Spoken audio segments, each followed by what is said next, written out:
ハローエブリニャンということで Welcome everybody!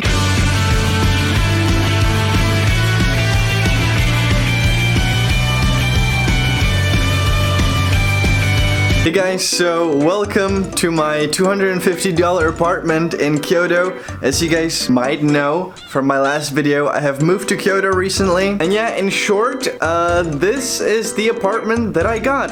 So I'm gonna give you guys a quick walkthrough. Now I'm also gonna explain why it's so cheap. Okay, so there's a lot of interesting things here, but let me start at the view.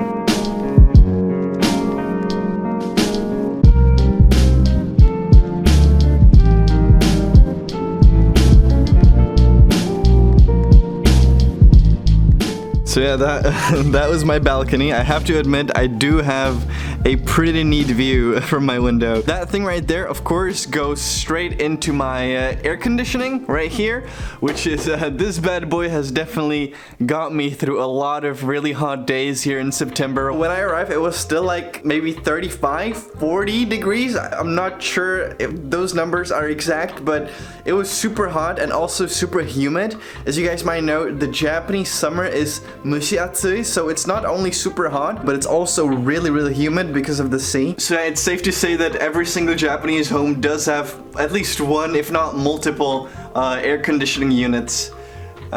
Yeah. But anyways, this is the rest of my room. As you can see, this is the first part of my room, you know, my bed. Then I have a little shelf over there. A lot of people were surprised by this, but coming to Japan, I actually brought in my entire, like, computer.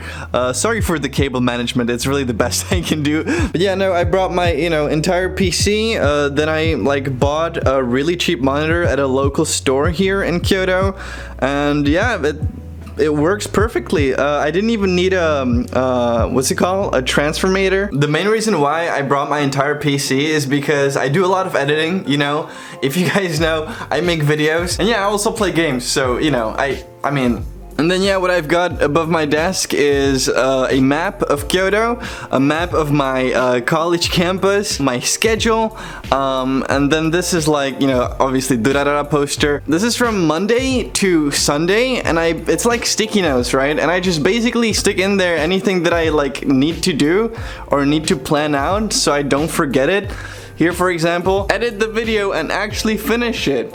And buy a new pen because, yeah, obviously. I think when you have your own place, it's really important to put stuff on your wall. Even if you don't, like, really use it. Like, for example, I don't really need that map of Kyoto there. But my landlord gave it to me. And I was like, okay, let me put that on my wall. Just so I mean, I still use Google Maps, okay? Don't get me wrong. But, like, blank walls... make it go fucking crazy. And up here above the bed, I've got a little shelf, you know, with some, you know, pills, some electronics, I don't know, books, this fucking Gengar hat, some masks, and just like stuff that I don't have anywhere else to put. It's a pretty good, like, it's a pretty long shelf, you know. Then here, the first sliding door actually is not a different room, it's just my closet. Yeah, I only have one sort of this thing, I'm not sure how it's called, but there's like nothing, like I can't hang stuff. Wait, what? Okay, this is actually the first time I'm seeing this. Yeah, there's just not any other shelves where I could put stuff, so nicely folded like this, it just fits here perfectly. And then another sliding door that reveals my kitchen, my humble little kitchen. Now this is actually really cool. I've got a microwave, I've got a fridge, a freezer, I've got cabinets, you know, so plenty of space for stuff. I've got a stove. Yeah, this is, I needed to remind myself because this is not an induction stove. This is actually gas, you know, so it's like, you know, so I needed to put a sign here to like remind myself to turn off the gas every time I'm done using the stove, because one time I forgot and it was open for like 10 hours. But anyways, yeah, I do have to remember to turn it off every time. But yeah, really cool kitchen. The pan and everything, the plates, the utensils were all here, so I didn't have to bring anything of my own. Oh, this is something I need to show you. This is something I have in my kitchen almost at all times. It is called Fuamochi Choco stick. It is basically this like chocolate bread, like bread with chocolate chips in it. It's really good for breakfast, so I have this in my kitchen almost always. Then some pre-made rice, you know what it is, because I didn't buy a rice cooker yet. And then the last, and some would say the most important room in my apartment is this little bathroom. Japanese bathrooms work in a way that it's literally all connected. Like, I don't know how to explain it, but it's like a little pod, you know? The whole room is basically the shower. So you've got this here, you know, it's all like, there's a drain right there. I don't know if you can get the feel of it through a video, but basically it's like a pod. The ceiling is lower than the rest of the apartment. But yeah, nice little cozy shower, you know, with the body soap, shampoo, and conditioner, all from 7-Eleven. Very cool. Actually, most of the stuff that I buy is from 7-Eleven. So here I've got the light and the fan as well. And when I want to take a hot shower, I just turn it off right here, you know. Yeah, I usually just keep it at 38.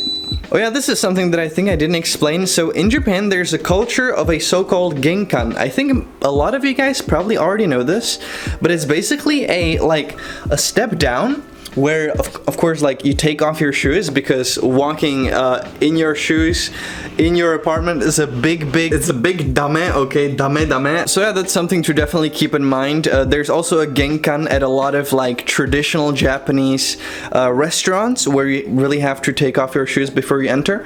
So you definitely keep that in mind if that's not something that's normal in your culture. Another thing that I wanted to show you guys is that, okay, so this is my cabinet for expendables, but what I wanted to show you is that in Japan, every city or every prefecture, let's say, has their own garbage system. So here in Kyoto, this is one of them that you have to use. This one you can use either for plastics, like plastic wrappers or plastic bags, whatever, or you can use it for like all combined bottles, cans, and like glass bottles. And you can't mix it. You can't like put plastic wrappers and plastic bottles together, okay? You have to like separate it actually. Or like if you don't, they're probably not gonna like do anything, because come on, but like you should. Everybody does it. And this is the second type, which is not for plastic bottles or any plastic or any cans or whatever. It's like for miscellaneous trash. So basically like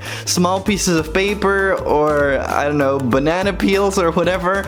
Yeah, you just put it there. So yeah, basically if you want to throw out trash here in Kyoto or in Japan, you have to put it in either one of those bags. You can buy them at any convenience store, so very convenient. But yeah, the whole city uses it. If you want to like put your trash in the like public, like a huge container for it, it has to be in one of those bags. So yeah, that's something that we definitely don't have in Europe. I feel like in Europe everybody throws out trash in whatever plastic bag they have, you know, and nobody really questions it. So yeah, here there's this really interesting system for it.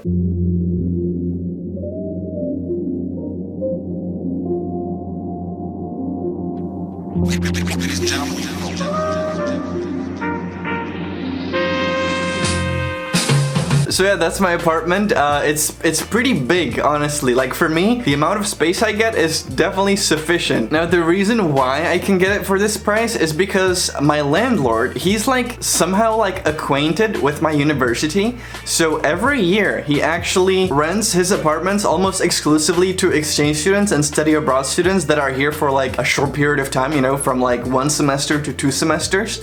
So it's like he's a really cool guy, and I think he just just does this because he seems like he's genuinely interested in like people from other cultures and other countries. He likes to help out study abroad students, so that's really cool. Anyways, this is gonna be my base from now on while I'm here in Japan. If you guys have any ideas of how I can like improve my apartment, let me know in the comments. Let me know if you have any ideas. I'm definitely thinking of making this like a place where I can just freely make videos. But yeah, also if you have just like any questions about living in Japan and all that, just leave them in the comments and I'll be sure to answer as many of them as I can. And you know, if I know the answer, I'll definitely try to. And yeah, I think that's gonna be it for today from me. I'll see you guys next time. Bye bye.